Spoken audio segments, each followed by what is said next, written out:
Kasabay ng mainit na panahon, namumukadkad ang ilang bulaklak gaya ng balayong o mas kilala sa tawag na Palawan cherry blossoms. Hindi rin nagpapahuli ang nagagandahang flame trees. May report si Cesar Apolinario.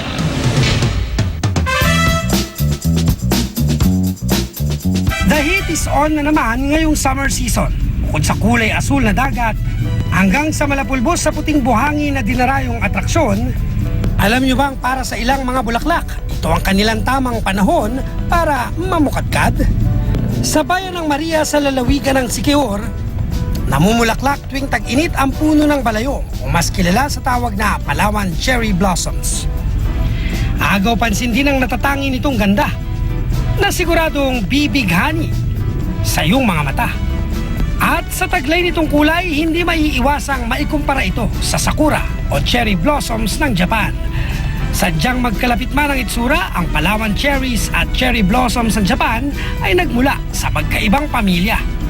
Hindi tulad ng balayong, tumutubo lang ang Japan cherry blossom sa malalamig na lugar. Naihahalin tulad man sa ibang bansa, tatak Pinoy ang balayong dahil endemic o sa Pilipinas lamang ito matatagpuan. Isa pang napapanahon ang pamumulaklak ang nag-aalab na flame tree sa Maribojoc, Bohol.